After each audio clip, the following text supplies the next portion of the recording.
क्या आपको ये पता है कंजर्वेटिव फोर्सेस क्या होते हैं?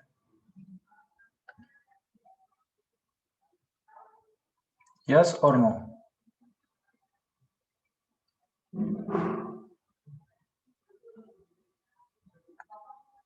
हाँ क्या ना? खैर ये तो हम बाद में पढ़ेंगे, कंजर्वेटिव फोर्सेस और नॉन कंजर्वेटिव फोर्सेस और नॉन कंजर्वेटिव फोर्सेस गुजराती में शो क्या भाई, कंजर्वेटिव અને नॉन कंजर्वेटिव, संरक्षित અને असंरक्षित ना?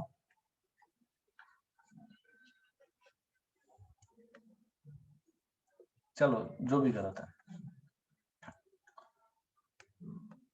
मेरी आवाज सुन पा रहे हो? हाँ सर। तो बोलो ना फिर।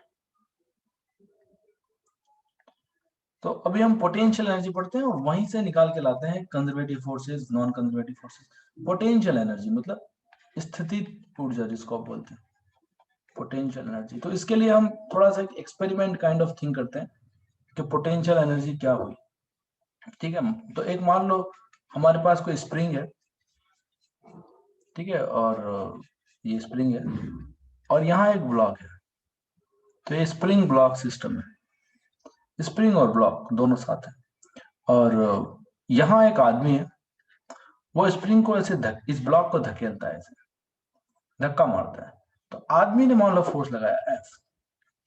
तो अगर स्प्रिंग यहाँ पे पहुंचे, मान लो ये ब्लॉक यहाँ पे आ गया, ऐसे धक्का मारते मारते यहाँ तक आदमी ले आया उसको, तो मान लो ये जो डिस्टेंस आदमी लाया वो मान लेते हैं एक्स। अब एक्स का वैल्यू कुछ भी हो सकता है, मान लो एक्स का वैल्यू 2 मीटर है, मान लो 2 मीटर लाया, तो स्प्रिंग कितना फोर्स लगाएगी इस ब्लॉक पे?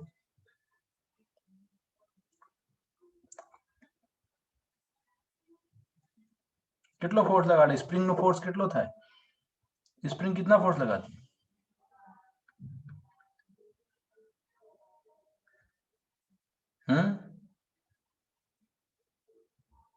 बोलो।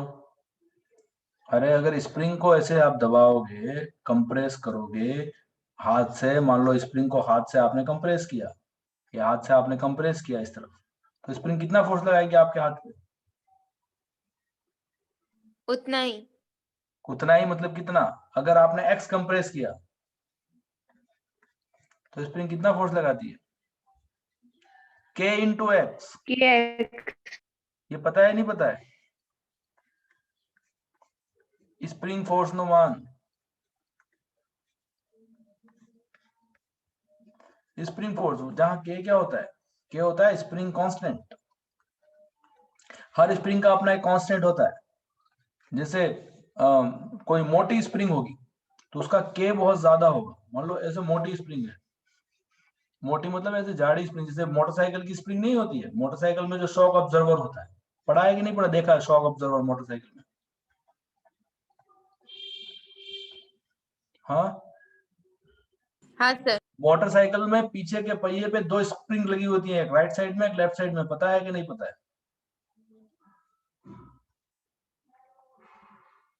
देखी हुई है मोटरसाइकिल, देखी है कभी?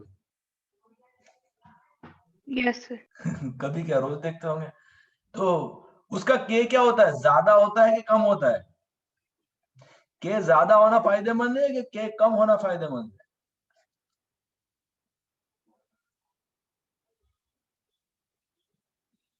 देखो, कभी कभी कम भी चाहिए, कभी कभी ज्यादा भी चाहिए, पर मैं मोटरसाइकिल की स्प्रिंग का बात कर रहा हूँ। मोटरसाइकिल में जो पीछे में 2 स्प्रिंग लगी होती हैं, उसमें के ज्यादा होता है कि कम होता है? ज्यादा। ज्यादा होता है। वो मोटी स्प्रिंग होती है, उसका के ज्यादा होने से क्या होगा, उसमें कंप्रेशन कम आएगा, मतलब उसको आप दबाने के लिए आपको बहुत ज्यादा फोर्स लगाना पड़ेगा। जिसका के ज्यादा हुआ उसमें फोर्स ज्यादा लगाना पड़ेगा, तो उसका बहुत मतलब उसका एक्स जो कंप्रेशन होगा ना बहुत कम आएगा। एक्चुअली क्या होता है, आपने मान लो एफ फोर्स लगाया, आपने मान लो 10 न्यूटन फोर्स लगाया, और आपके पास के इंटू एक्स कुछ है, तो अगर के ज्यादा हो गया तो एक्स क्या आएगा, कम के ज्यादा?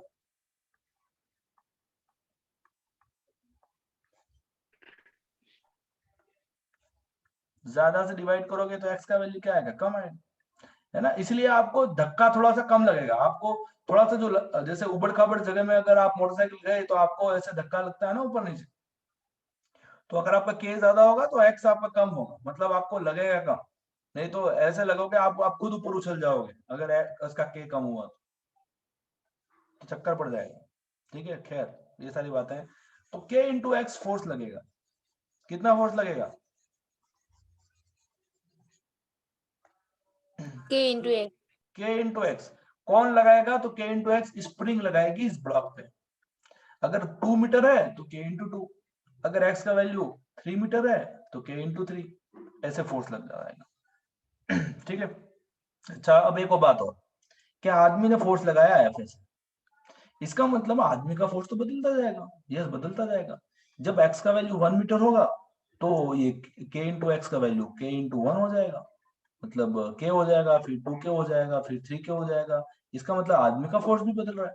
हाँ बदल रहा है, क्योंकि स्प्रिंग का फोर्स जितना बदलेगा उतना आदमी को बदलना पड़ेगा, कि धक्का मारना है तो लगभग लगभग उतना फोर्स तो लगाना ही पड़ेगा या उससे ज्यादा लगाना पड़ेगा।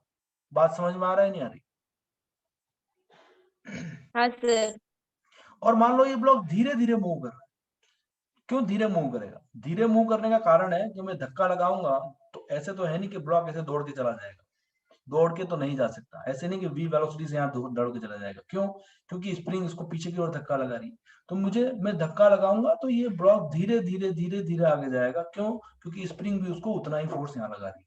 अगर मैं उतना ही फोर्स लगाऊं जितना स्प्रिंग लगा रही है, मान लो स्प्रिंग के एक्स लगा रही है, मान लो स्प्रिंग ने के लगाया तब मैं भी के लगाऊं, स्प्रिंग ने 2 के लगाया तब मैं भी 2 के लगाऊं, स्प्रिंग ने 3 के लगाया तब मैं भी 3 के लगाऊं। अगर मैं उतना ही फोर्स लगाता जाऊं जितना स्प्रिंग लगा रही है तो ये ब्लॉक मूव करेगा, लेकिन धीरे धीरे स्लोली स्लोली, ऐसे नहीं कि एक साथ यहाँ दौड़ के चला जाएगा।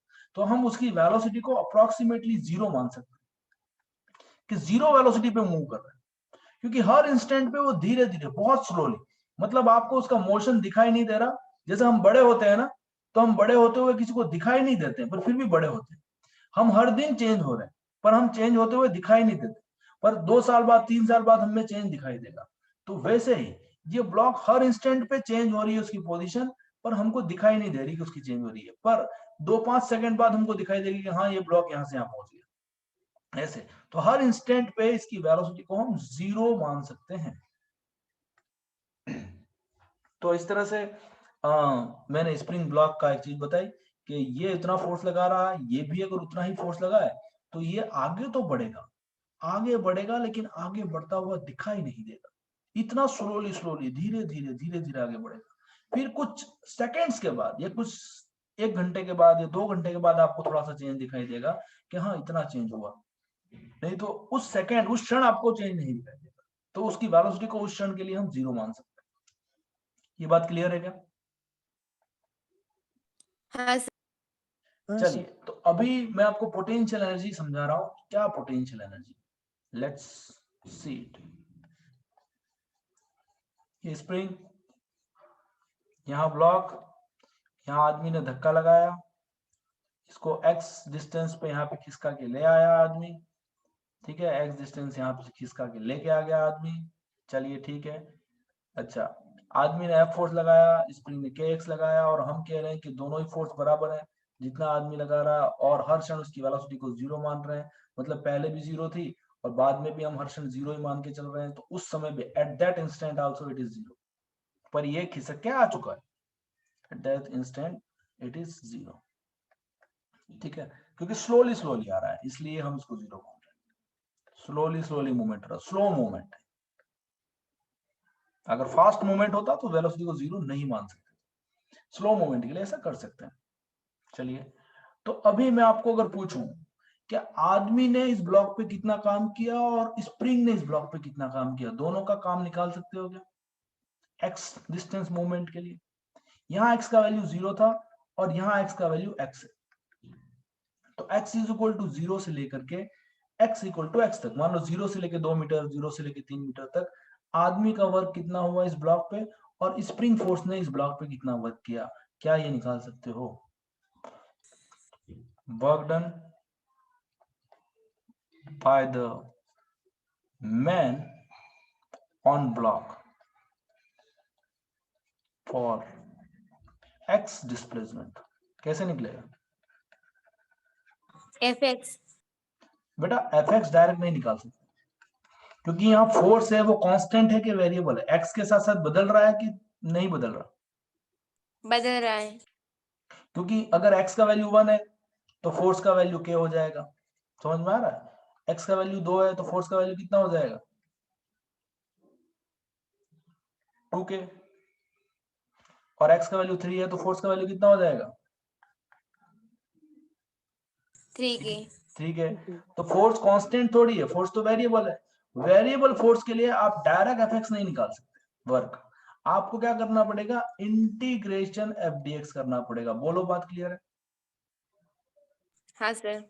तो आपको क्या करना पड़ेगा? इंटीग्रेशन। तो इंटीग्रेशन क्या होगा?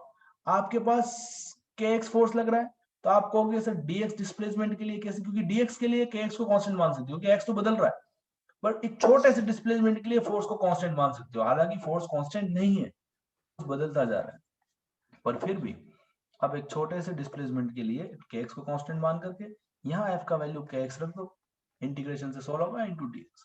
और क्योंकि फोर्स जिस डायरेक्शन में लग रहा है डिस्प्लेसमेंट भी उसी डायरेक्शन में हो रहा है, तो एंगल कितना है दोनों के बीच में? cos थीटा आएगा ना यहाँ पे, तो cos थीटा का वैल्यू क्या रखोगे? थीटा 0 रखोगे, क्योंकि फोर्स और डिस्प्लेसमेंट के बीच में एंगल 0 है, तो cos 0 कितना हो जाता है?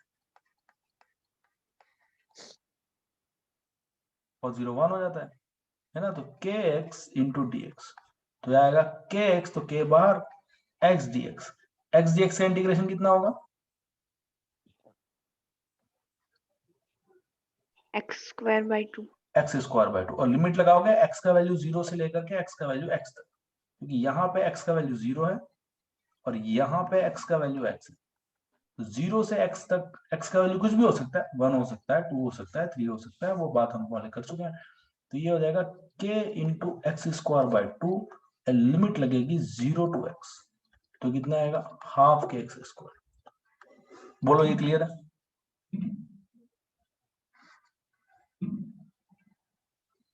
सी इज इट क्लियर और नॉट? ये याद रखना है, yes sir. Work done by man on the block is half के एक्स स्क्वायर। यहां से यहां लाने में आदमी ने वर्क किया, आदमी ने वर्क किया तो उससे हुआ क्या? उससे ये हुआ कि स्प्रिंग डिफॉर्म हो गई, स्प्रिंग में डिफॉर्मेशन आया, मतलब स्प्रिंग में सोते हो स्प्रिंग दबाई गई। क्यों दबाई गई? क्योंकि आदमी ने वर्क किया, स्प्रिंग में डिफॉर्मेशन आया। स्प्रिंग में डिफॉर्मेशन आया तो उससे क्या हुआ? स्प्रिंग में स्ट्रेस जनरेट हुआ। देखो अगर आपको कोई दबा दे मानसिक तौर पे भी, मतलब आपको ऐसी कोई बातें करता रहे जिससे आपको मानसिक तनाव है ना, स्ट्रेस है, तो उससे क्या होगा? नेगेटिव एनर्जी क्रिएट होगी। वैसे ही स्प्रिंग में अगर स्ट्रेस आता है, डिफॉर्मेशन आता है, कहीं से तनाव आता है किसी भी प्रकार का, तो स्प्रिंग में एनर्जी स्टोर हो जाती है, एनर्जी स्टोर हो जाएगी स्प्रिंग में, और उस एनर्जी स्टोर को बोलेंगे potential energy of the spring. ये स्प्रिंग में पोटेंशियल एनर्जी आई क्यों? क्योंकि आदमी ने इस पे वर्क किया। आदमी ने, अगर आदमी वर्क नहीं करता, यहीं पे रहता है ये ब्लॉक, तो ये ब्लॉक में कोई एनर्जी नहीं स्टोर होती, क्योंकि स्प्रिंग में कोई डिफॉर्मेशन नहीं है, तो स्प्रिंग में कोई एनर्जी नहीं आती। लेकिन आदमी ने इसको कंप्रेस किया, आदमी ने इतना वर्क किया, इतना वर्क किया, तो ये वर्क कहाँ गया? आदमी का वर्क किया तो वर्क एकदम जादू से गायब तो नहीं हो जाएगा। वर्क किया तो कहीं ना कहीं चला गया हो, तो कहाँ चला गया? स्प्रिंग के डिफॉर्मेशन में चला गया। ये वर्क स्प्रिंग डिफॉर्मेशन में चला गया। स्प्रिंग डिफॉर्मेशन में चला गया मतलब स्प्रिंग में चला गया,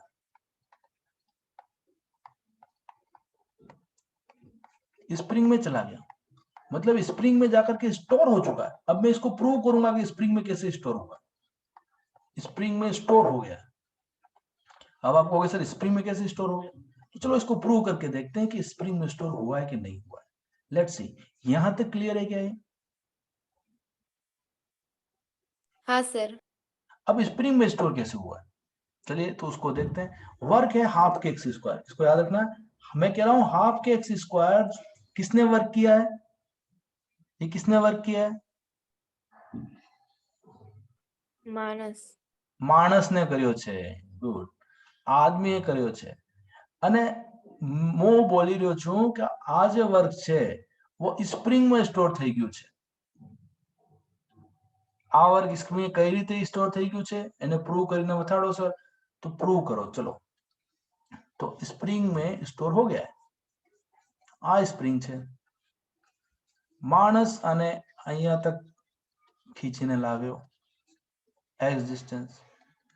तो यहाँ वर्क जो आदमी ने किया, या आदमी था अपने पास ऐसे फोर्स लगा रहा था, मान धक्का मार रहा था, तो इसने वर्क किया हाफ के एक्स स्क्वायर. अगर मैं आदमी को हटा दूं, अगर आदमी हट जाए तो क्या होने वाला है? अगर आदमी यहाँ पे धक्का मार करके हट जाए, साइड में चला जाए, तो ब्लॉक आगे आएगा कि नहीं आएगा? आएगा. तो अब ब्लॉक में एनर्जी कहां से आई? ब्लॉक में कौन सी एनर्जी आई? काइनेटिक जो एनर्जी. स्टोर हुई थी वो. काइनेटिक एनर्जी आई कि नहीं आई? ब्लॉक में आई काइनेटिक एनर्जी. तो आप कहोगे सर ये ब्लॉक में काइनेटिक एनर्जी कहां से आ गई? इसका मतलब कहीं ना कहीं एनर्जी इस स्प्रिंग में थी. वही एनर्जी काइनेटिक में बदली है. बोलो क्लियर हुआ कि नहीं हुआ? यस. तो ब्लॉक में कितनी एनर्जी थी? तो ब्लॉक में एनर्जी थी हाफ के एक्स स्क्वायर. मान लो इस हाफ के एक्स स्क्वायर का वैल्यू है 10 जूल. तो अभी एक साथ 10 जूल नहीं बदल जाएगी, 10 जूल धीरे धीरे बदलेगी. यहाँ पे मान लो एनर्जी इसकी वेलोसिटी 1 मीटर पर सेकंड इस इंस्टेंट.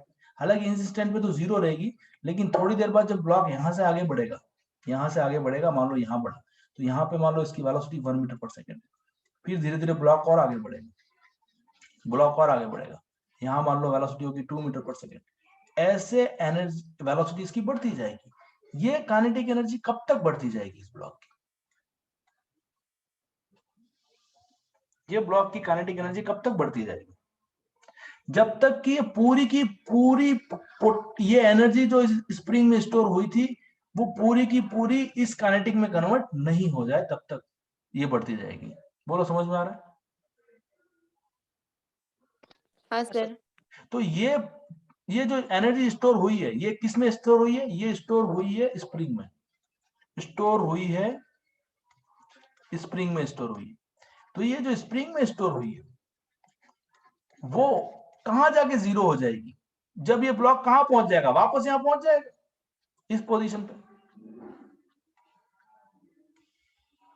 जब ये चलता चलता चलता वापस यहाँ पे आ गया, इनिशियल लंबाई पे आ गया, तो स्प्रिंग में पोटेंशियल एनर्जी कहां और कितनी हो जाएगी? इस पोजीशन पे कितनी हो जाएगी स्प्रिंग में पोटेंशियल एनर्जी? 0.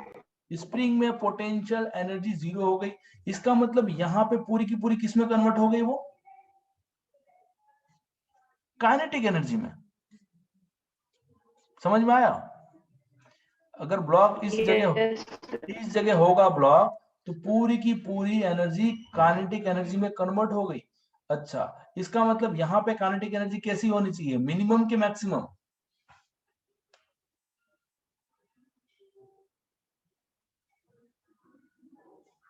यहाँ काइनेटिक एनर्जी कैसी होनी चाहिए? मैक्सिमम की मिनिमम?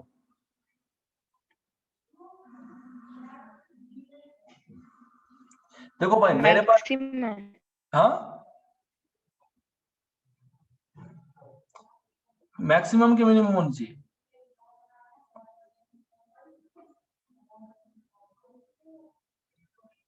अरे बोलना ही तो है, मैक्स बोल दो या मिन बोल दो, कुछ भी बोल दो, मैक्सिमम मिनिमम जो समझ में आ रहा है उसके हिसाब से. अरे मान लो मेरे पास 10 रुपए है, 10 में से 1 रुपया मैंने यहां निकाला, तो कितने बच गए? 9 रुपए. ठीक है, 2 रुपए यहां निकाले तो कितने बच गए? 7 रुपए. तो अब ये 7 रुपए पूरे की पूरे जीरो यहां हो जाएंगे, तो यहाँ वेलोसिटी क्या होगी? मैक्सिमम होगी कि नहीं होगी मेरे पास? हाँ मैक्सिमम. यहाँ वेलोसिटी 1 है, 2 है, तो वैसे वैसे इस जगह सबसे ज्यादा वेलोसिटी कहाँ होगी? यहीं पे तो होगी. कब? क्योंकि यहाँ पे वापस पोटेंशियल एनर्जी जीरो हो जाने वाली है. मतलब मेरे पूरे 10 रुपए खत्म हो गए. पूरे 10 रुपए खत्म कहाँ हो जाएंगे? वहीं हो जाएंगे जहां पे स्प्रिंग में पोटेंशियल एनर्जी जीरो होगी. तो इसका मतलब यहाँ पे वेलोसिटी मेरे 10 रुपए जितनी हो जाएगी. बोलो बात क्लियर है कि नहीं है? हाँ सर. हाँ सर. तो हुआ क्या इस पूरे एक्सपेरिमेंट में? ये हुआ एक आदमी हुआ करता था, उसने काम किया स्प्रिंग पे, काम करके स्प्रिंग में एनर्जी दे दी। अब स्प्रिंग में जो एनर्जी दी वो वापस ऐसी एनर्जी है जो दूसरी फॉर्म में बनाई जा सकती है। तो देखो ये बहुत ही इंपॉर्टेंट चीज है। आप एनर्जी पैदा कर रहे हो, आदमी ने काम करके कौन सी एनर्जी पैदा की, काइनेटिक एनर्जी पैदा की। ऐसे ही एनर्जी पैदा की जाती है। क्या करते हैं, हाइड्रो पावर प्लांट में क्या होता है, जैसे एक ऐसे पंखे के आकार का एक टरबाइन होता है, आपको ऐसे ही जानकारी दे रहा हूँ। पंखे के आकार का एक टरबाइन होता है, उस टरबाइन पे पानी फेंका जाता है, पानी फेंका जाता है। तो पानी में ऊर्जा कुछ नहीं है, पानी में पानी की ऊर्जा है, हाइड्रोलिक एनर्जी जिसको बोलते हैं, हाइड्रोलिक एनर्जी। पानी की ऊर्जा, पानी की ऊर्जा है। अब पानी में क्या ऊर्जा, पानी को फेंक रहे हो आप, पर पानी फेंकने से ये पंखुड़ियां चलेंगी कि नहीं चलेंगी, चलेगी, पंखुड़ियां घूमेंगी। अब इस पंखुड़ी को क्या कर देते हैं, एक जनरेटर से जोड़ देते हैं। जनरेटर समझ में आता है, शादी Yes, sir. है। Yes, sir. तो ये जनरेटर क्या पैदा करेगा, इलेक्ट्रिसिटी पैदा करेगा। करेगा। तो ये जनरेटर हाँ। इलेक्ट्रिसिटी प्रोड्यूस करेगा। तो हमने क्या किया, पानी की ऊर्जा को इलेक्ट्रिक एनर्जी में कन्वर्ट कर दिया। हम ऊर्जा का कन्वर्जन कर रहे हैं एक ऊर्जा से दूसरी ऊर्जा में। बोलो क्लियर है। Yes, हाँ sir. सर। तो यहां सिंपली क्या हुआ था, आदमी ने थोड़ा सा काम किया, उससे स्प्रिंग में एनर्जी स्टोर हुई। अब स्प्रिंग में जो एनर्जी स्टोर हुई थी वो एनर्जी पोटेंशियल एनर्जी थी। अब ये जो पोटेंशियल एनर्जी है वापस रिकवर हो गई, कौन सी एनर्जी में, कौन सी एनर्जी में रिकवर हुई, Kinetic energy. काइनेटिक एनर्जी में। तो देखो पोटेंशियल एनर्जी की खासियत क्या है कि पोटेंशियल एनर्जी पूरी की पूरी काइनेटिक एनर्जी में कन्वर्ट हो सकती है, ये उसकी खासियत है ना। पोटेंशियल एनर्जी जितनी स्प्रिंग में स्टोर होगी उतनी पूरी की पूरी वो काइनेटिक एनर्जी में कन्वर्ट हो सकती है। अच्छा, तो यहाँ पे एक चीज समझने वाली ये बात है कि ये जो फोर्स है स्प्रिंग फोर्स, स्प्रिंग भी तो फोर्स लगा रहा है। तो देखो मैं पोटेंशियल एनर्जी की डेफिनेशन देता हूँ, डेफिनेशन समझते हैं पोटेंशियल एनर्जी की, यहीं पे लिख देते हैं। पोटेंशियल एनर्जी की क्या डेफिनेशन है, आदमी ने वर्क किया, आदमी ने वर्क किया, आदमी ने फोर्स लगाया, लेकिन स्प्रिंग भी फोर्स लगा रही है कि एक्स, है ना। आदमी यहाँ फोर्स लगा रहा है तो स्प्रिंग भी लगा रही है कि एक्स। तो आदमी का जो वर्क है, आदमी का वर्क, आदमी ने किसके विरोध में काम किया, स्प्रिंग बल के विरोध में काम किया, क्योंकि आदमी इस तरफ फोर्स लगा रहा है, स्प्रिंग इस तरफ फोर्स लगा रही है। तो आदमी ने वर्क तो किया, लेकिन किसके अपोजिट वर्क किया,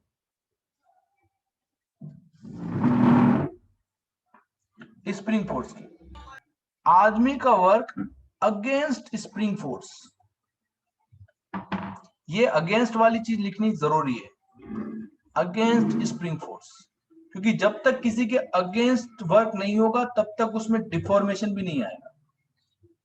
जैसे आप अपने हाथ को मरोड़ो, हाथ को ऐसे मोड़ दो, ठीक है, कोई दूसरा आदमी पकड़ के आपके हाथ को मोड़ दे, तो आप क्या करोगे, आप अपने हाथ को मुड़ने दोगे या उसके विरोध में काम करोगे, उसके विरोध में काम करोगे। हाँ, लेकिन फिर भी आपका हाथ तो मुड़ रहा है ना। तो आपके हाथ में एक प्रकार की टेंशन क्रिएट हो रही है, एक प्रकार की एनर्जी स्टोर हो रही है, नेगेटिव एनर्जी स्टोर हो रही है, ठीक है। तो उसी प्रकार से यहाँ आदमी वर्क कर रहा है तो स्प्रिंग नहीं चाहती दबना, लेकिन फिर भी स्प्रिंग के अपोजिट वर्क हो रहा है। तो स्प्रिंग के अपोजिट वर्क जो हो रहा है, आदमी का वर्क अगेंस्ट स्प्रिंग फोर्स, वो स्प्रिंग में जाकर के स्टोर होगा, that will be stored in the spring, ठीक है, in form of which energy, potential energy, potential energy की फॉर्म में। अच्छा, अब ये जो पोटेंशियल एनर्जी की फॉर्म में वर्क स्टोर हुआ है वो वापस रिकवर भी हो जाएगा, इन फॉर्म ऑफ व्हाट, ये रिकवरेबल है, in form of kinetic energy, in form of kinetic energy of block.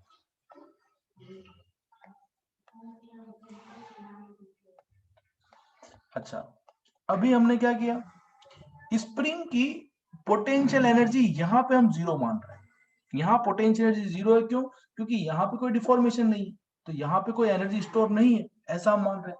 लेकिन कई बार किताबों में या कई बार किसी एग्जाम्पल में इनिशियल जब स्प्रिंग में कोई डिफॉर्मेशन नहीं होता तब भी कुछ पोटेंशियल एनर्जी होती है, ऐसा बोल देते हैं। स्प्रिंग में अपने आप में कुछ एनर्जी है, ऐसा बोल देते हैं। खैर उसमें हम चक्कर में नहीं पड़ेंगे, हम ये बोल देंगे कि यहाँ पे कोई डिफॉर्मेशन नहीं है तो यहाँ पोटेंशियल एनर्जी जीरो है, और यहाँ पे एक्स डिफॉर्मेशन है तो यहाँ पोटेंशियल एनर्जी कितनी है स्प्रिंग की, हाफ के एक्स स्क्वायर। बोलो ये क्लियर है? Yes sir. यहाँ u जीरो है और यहाँ पे हाफ के एक्स स्क्वायर स्प्रिंग की पोटेंशियल एनर्जी है, ऐसा मानेंगे। अच्छा, अभी मैंने डेफिनेशन क्या दी, work done by man, work done by man जो है वो चेंज इन पोटेंशियल एनर्जी के बराबर है। जीरो से लेकर के हाफ के एक्स स्क्वायर चेंज हो गया, मतलब u final minus u initial, ये वर्क डन बाय मैन है। अच्छा, अगर मैं वर्क डन बाय स्प्रिंग करूं तो क्या आएगा, स्प्रिंग का वर्क कितना होगा? देखो स्प्रिंग का वर्क उतना ही होगा जितना आदमी का वर्क है, लेकिन उसके अपोजिट होगा, माइनस में होगा।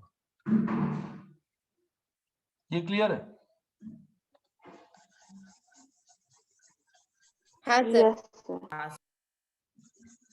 देखो एक्चुअली हो क्या रहा है, आदमी इस तरफ जा रहा, फोर्स लगा रहा है तो क्योंकि दोनों का फोर्स तो बराबर ही है, इसका भी के एक्स है और इसका भी के एक्स है, तो आदमी इस तरफ फोर्स लगा रहा है और डिस्प्लेसमेंट इस तरफ है, तो आदमी का वर्क है पॉजिटिव, लेकिन स्प्रिंग का वर्क क्या होगा, नेगेटिव होगा कि नहीं होगा? हाँ। स्प्रिंग इस तरफ फोर्स लगा रही है और डिस्प्लेसमेंट इस तरफ हो रहा है, तो देखो स्प्रिंग में फोर्स इस तरफ है और डिस्प्लेसमेंट इस तरफ है, लेकिन आदमी में फोर्स भी इस तरफ है, डिस्प्लेसमेंट इस तरफ है, तो आदमी का वर्क पॉजिटिव है, स्प्रिंग का वर्क नेगेटिव है, लेकिन दोनों का वैल्यू आएगा सेम, क्योंकि इंटीग्रेशन से दोनों का वैल्यू सेम निकलना है। तो स्प्रिंग का वर्क अगर पूछा जाए तो क्या आएगा, minus of work by man. ठीक है, तो अगर आपसे पूछा जाए what is the work done by spring, तो वर्क डन बाय स्प्रिंग जो होगा वो minus of work done by man, तो मैंने दोबारा लिख दिया, तो minus you final minus you initial, तो ये आ जाएगा you initial minus you final, दोनों में खाली इतना डिफरेंस होगा। अच्छा, अभी मुझे बताओ कंजर्वेटिव फोर्स क्या हुआ यहाँ पे, स्प्रिंग फोर्स क्या कंजर्वेटिव फोर्स है कि नॉन कंजर्वेटिव है? पहली बात देखो, ये दो चीजें याद रखनी है आपको, work done by man is equal to half के एक्स स्क्वायर, तो हाफ के एक्स स्क्वायर जो है वो है u final minus u initial, और वर्क डन बाय स्प्रिंग है वो है माइनस हाफ के एक्स स्क्वायर, और वो होगा u initial minus u final. तो ये तो ऑब्वियस सी बात है, माइनस में आ ले जाएंगे तो ऐसा हो जाएगा, लेकिन ये किसका वर्क है, तो माइनस हाफ के x square work done by spring है, और ये किसका वर्क डन है, हाफ के एक्स स्क्वायर, तो ये वर्क डन बाय मैन है। बोलो ये बातें क्लियर है? हाँ हाँ सर। हाँ सर। सर। है ना? तो आप ऐसे भी कह सकते हो, क्या कह सकते हो, देखो you can say like this, इसी चीज को अभी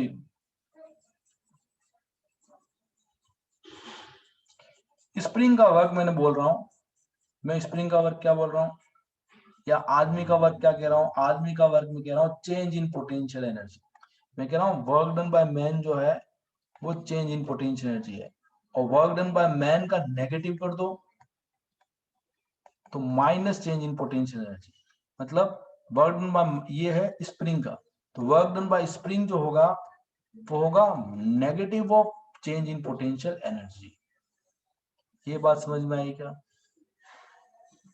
हाँ सर। स्प्रिंग का वर्क ये हो गया change in potential energy, change in potential energy का मतलब है पॉजिटिव, क्योंकि बाद में हाफ के एक्स स्क्वायर होगी, पहले नेगेटिव जीरो थी, और minus of change in potential energy का मतलब है पहले जीरो थी और मतलब आगे माइनस है, मतलब इस पूरी क्वांटिटी में माइनस आ जाएगा, तो यहाँ माइनस हाफ के एक्स स्क्वायर हो जाएगा, दैट्स इट, इसका वैल्यू ये आएगा।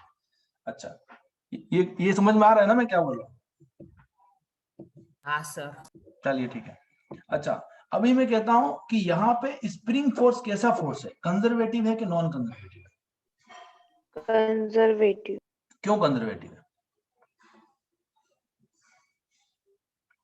देखो, कंजर्वेटिव फोर्स वो फोर्स होते हैं,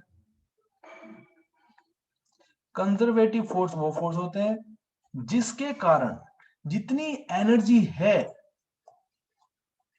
ना, स्प्रिंग में जितनी एनर्जी है, स्प्रिंग में मान लो एनर्जी आई हाफ के एक्स स्क्वायर, इतनी एनर्जी स्टोर हो गई एक्स अगर उसको दबाया तो, और इसका वैल्यू मान लो 10 जूल है, ठीक है।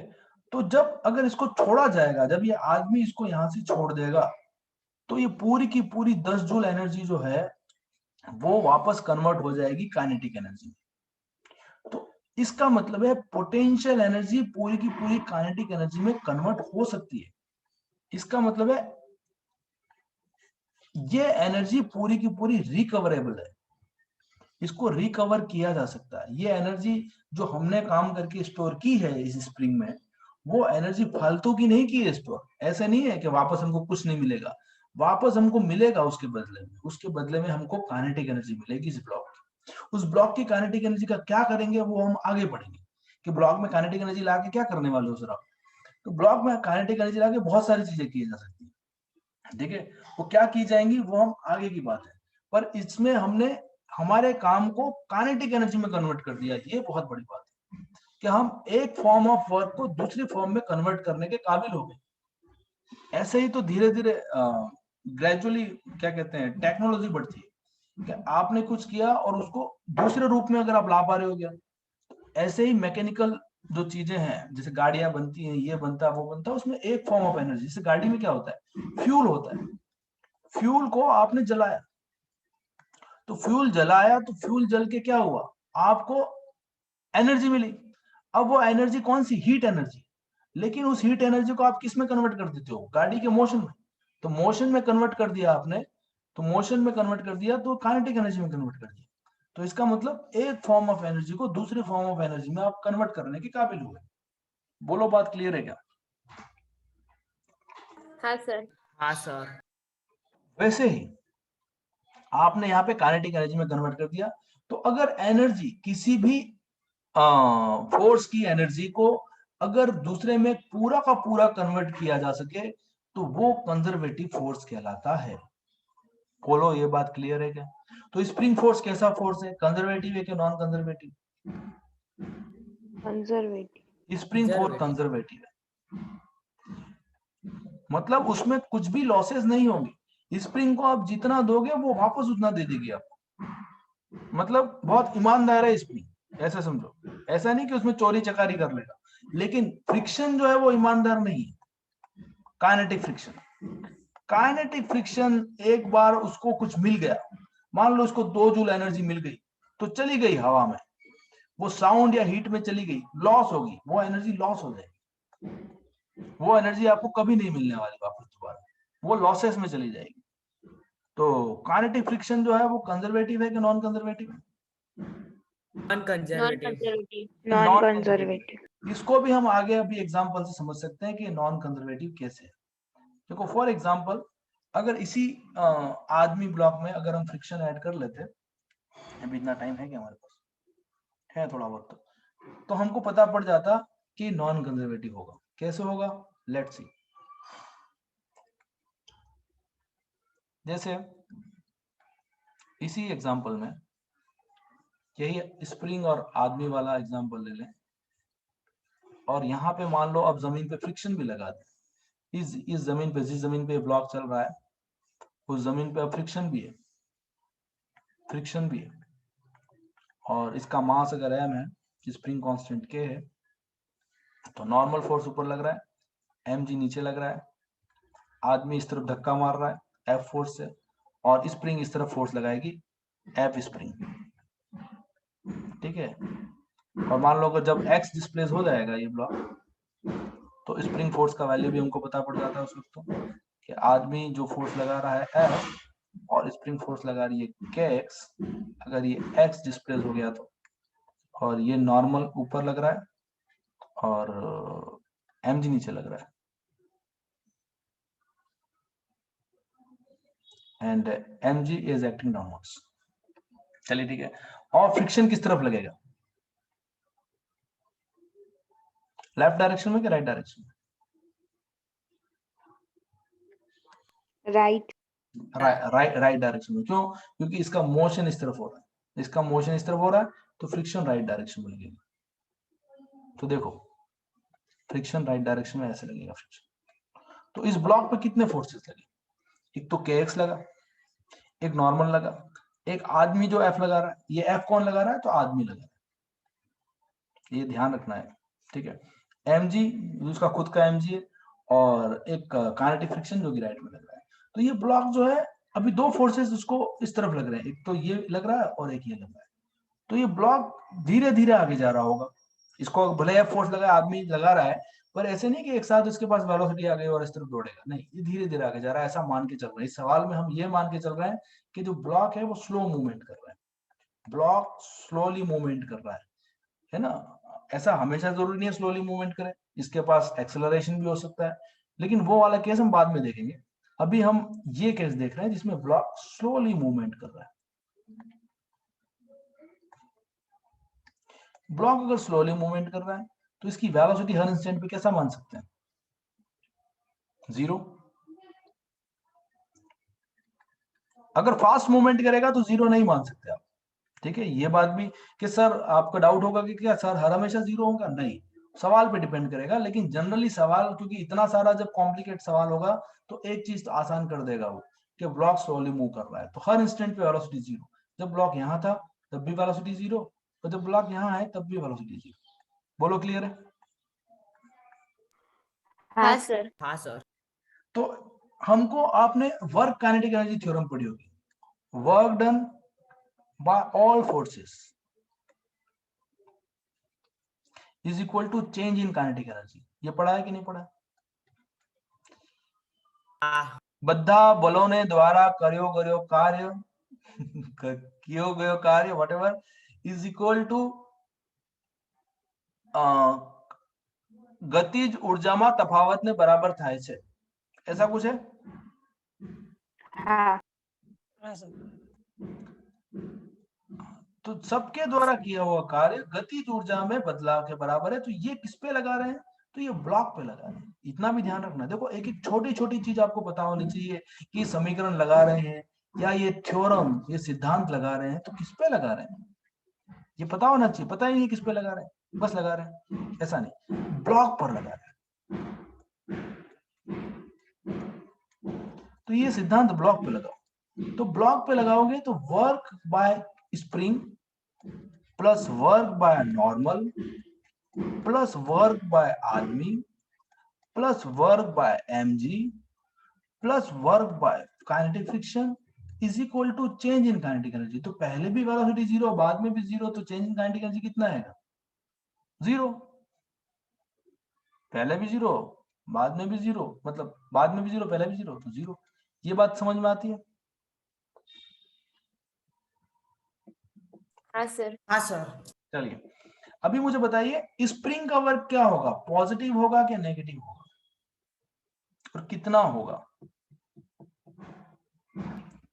स्प्रिंग बल, पॉजिटिव। स्प्रिंग बल आम लागे छे અને બ્લોક આમ જાય છે, તો સ્પ્રિંગ ફોર્સ, સ્પ્રિંગ નો વર્ક પોઝિટિવ કે નેગેટિવ? नेगेटिव। नेगेटिव। કેટલો નેગેટિવ? अभी Negative. निकाला अपन ने, हाँ अभी अपन ने निकाला है माइनस हाफ के एक्स स्क्वायर, माइनस हाफ के एक्स स्क्वायर होगा कि नहीं होगा? होगा। और नॉर्मल का वर्क क्या होगा? नॉर्मल ऐसे लग रहा है और डिस्प्लेसमेंट ऐसे हो रहा है, तो नॉर्मल का वर्क क्या होगा? 0। 0, क्योंकि 0। उसके परपेंडिकुलर लग रहा है। समझ में आ रहा है? आदमी का वर्क अभी छोड़ो, आदमी का निकालना है। mg का वर्क क्या होगा? mg नीचे लागे छे અને ડિસ્પ્લેસમેન્ટ આમ થઈ 0। ગયું છે, 0। mg નો વર્ક પણ 0 0। કાઇનેટિક ફ્રિક્શન નો વર્ક કેવી રીતે લગાય? पॉजिटिव। पॉजिटिव होगा पक्का? नेगेटिव। नेगेटिव। देखो काइनेटिक फ्रिक्शन लग रहा है इस तरफ म्यू mg, ये तो कांस्टेंट फोर्स है, और x इस तरफ लग रहा है, तो नेगेटिव के पॉजिटिव, मतलब x इस तरफ जा रहा है, जा इस तरफ रहा है। ब्लॉक आई દિશામાં જાય છે અને ફ્રિક્શન આની દિશામાં લાગે છે તો કાઇનેટિક ફ્રિક્શન નો વર્ક કેવો, પોઝિટિવ કે નેગેટિવ? Negative. नेगेटिव। કેટલો વર્ક આવે? फोर्स मल्टीप्लाई बाय डिस्टेंस, क्योंकि ये फोर्स कांस्टेंट है तो डायरेक्ट ये लगा सकते हो F इंटू डी। बोलो समझ में आता है? एफ डी कॉस थीटा वाला। इसमें इंटीग्रेशन की जरूरत नहीं है, तो आ जाएगा W is equal to minus mu M G X. बोलो ये क्लियर? हाँ। तो ये आ जाएगा minus mu M G X is equal to 0। तो देखो work done by F, F किसका वर्क है? आदमी का। आदमी नो वर्क કેટલો આવ્યો? आदमी नो वर्क આવ્યો हाफ के x square plus mu M G X. ये समझ में आ रहा है? नहीं समझ में आ रहा? हाँ आया। हाँ, तो मैं क्या कह रहा हूं, पहले जब फ्रिक्शन नहीं था, पहले जब फ्रिक्शन नहीं था तो आदमी ने जितना वर्क किया था वो हाफ के एक्स स्क्वायर के बराबर था। पर अब फ्रिक्शन है तो आदमी ने वर्क कितना किया? हाफ के एक्स स्क्वायर तो किया ही किया, और साथ में mu M G x friction के विरुद्ध भी वर्क किया। मतलब स्प्रिंग के विरुद्ध इतना वर्क था हाफ के एक्स स्क्वायर, तो स्प्रिंग पोटेंशियल एनर्जी चली गई थी। अब स्प्रिंग के विरुद्ध इतना वर्क है और फ्रिक्शन के विरुद्ध में इतना वर्क है। तो फॉर एग्जाम्पल मैं आपको ये चीजें समझा देता हूं, विरोध वर्क का क्या मतलब है।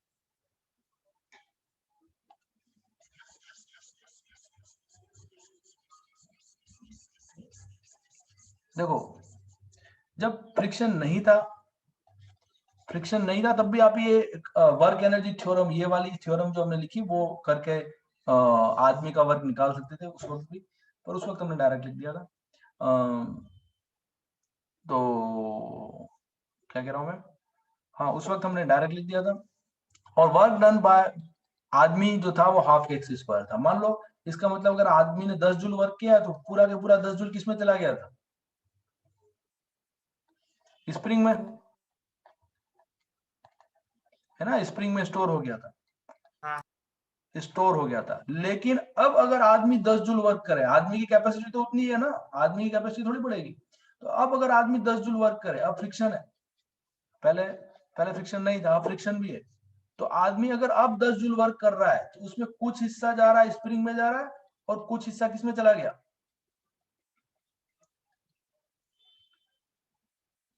फ्रिक्शन में। तो मान लो स्प्रिंग में 8 जूल जा रहा है तो फ्रिक्शन में कितना चला गया?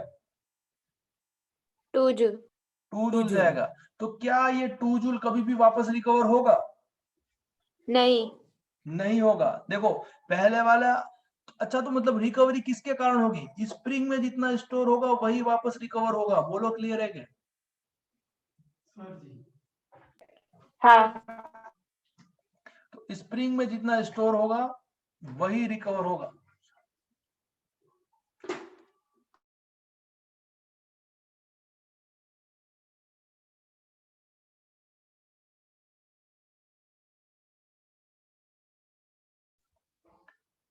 हाँ, तो स्प्रिंग में जितना स्टोर हुआ 10 जूल तो वो रिकवर हो जाएगा काइनेटिक एनर्जी की फॉर्म में, in form of kinetic energy. लेकिन फ्रिक्शन में जो चला गया वो कभी रिकवर होगा? नहीं. वो कभी नहीं। रिकवर नहीं होगा, वो गया काम से। वो हीट में चला गया। मतलब ये जो क्या कहते हैं, ये अगर खिसकेगा तो यहाँ पे आपको साउंड आएगी।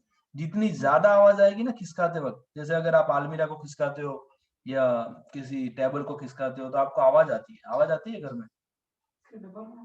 हाँ।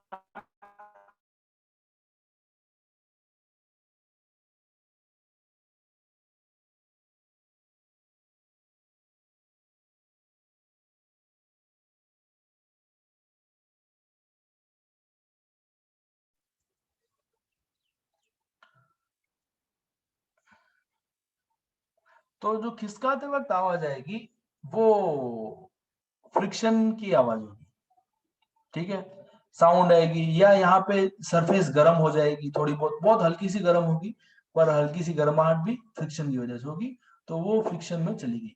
अभी यहाँ पे और थोड़ा ट्विस्ट है। ट्विस्ट क्या है? देखो ट्विस्ट, यहाँ तक क्लियर है ये सब?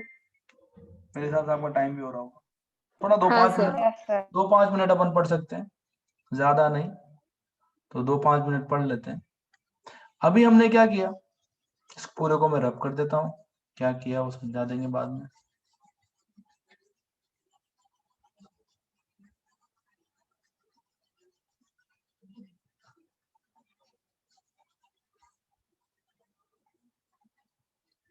देखो मैं आपको वाली कहानी बता रहा हूँ, है ना, तो कहानियां जरूरी है।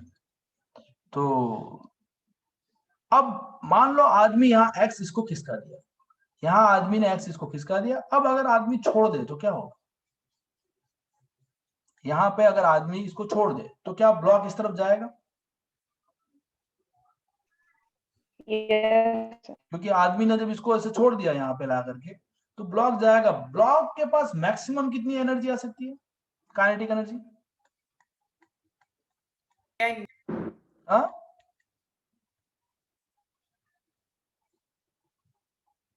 मैक्सिमम 8 जूल आ सकती है बेटा, 2 तो चली गई।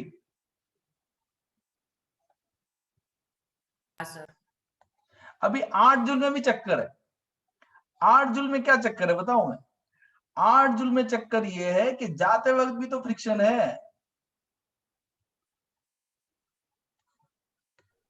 यस जाते वक्त भी फ्रिक्शन है, इसका मोशन इस तरफ लगेगा तो फ्रिक्शन किस तरफ लगेगा, पीछे, राइट में कि लेफ्ट में, हाँ राइट में कि लेफ्ट में, left opposite side.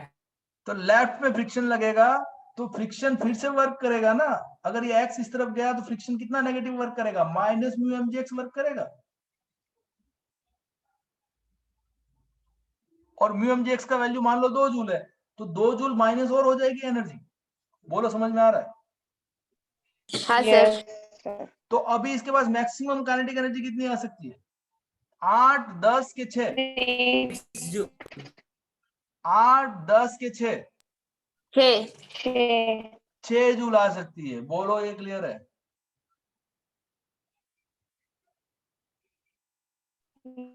Yes sir.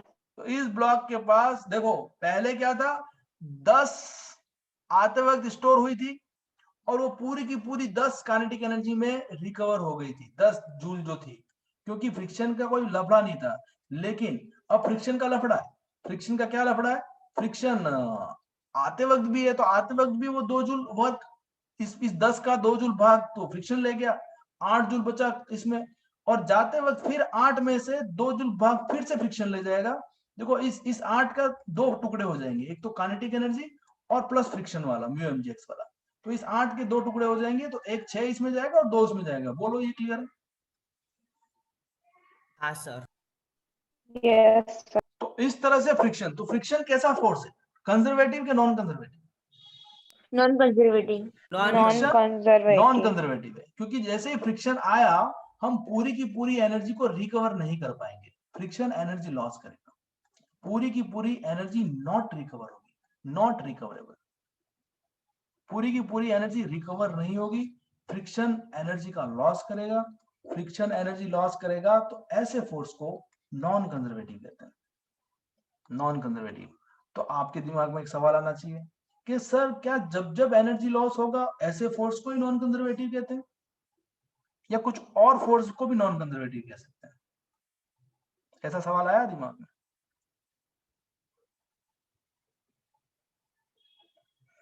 नहीं, खाली एनर्जी लॉस करे जो फोर्स एनर्जी लॉस करे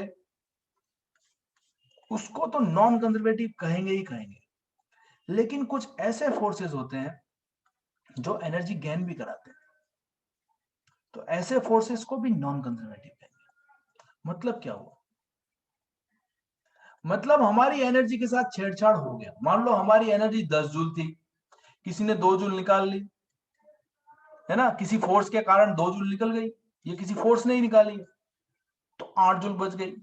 तो ये फोर्स कैसा होगा, कंजर्वेटिव। Non conservative force. अच्छा, हमारी एनर्जी 10 जूल थी, किसी फोर्स ने 2 जूल एनर्जी दे दी, तो हमारी एनर्जी 12 जूल होगी, तो ये फोर्स भी कैसा होगा, नॉन नॉन कंजर्वेटिव। कंजर्वेटिव। ये फोर्स भी नॉन कंजर्वेटिव होगा। लेकिन हमारी एनर्जी 10 जूल थी, अब किसी फोर्स ने कुछ काम नहीं किया और हमारी एनर्जी बाद में भी 10 जूल थी, तो ये फोर्स कैसा होगा? कंजर्वेटिव। कंजर्वेटिव। ये फोर्स Conservative. कंजर्वेटिव होगा।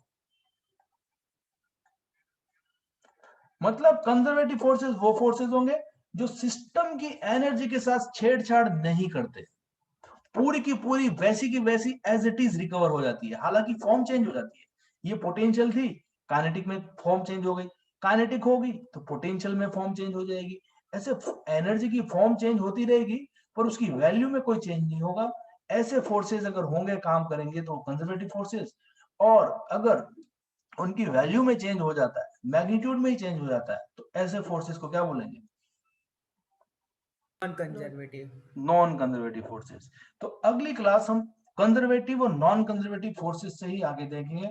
अगर मैं कुछ और पढ़ाने लग जाऊं तो मुझे याद दिला देना कि सर आपको कंजर्वेटिव नॉन कंजर्वेटिव पढ़ाना है, तो यहीं से हम शुरू करेंगे। बोलो क्लियर? हाँ clear. Sir. Okay, thank you very much for attending the session, for your patience. धन्यवाद।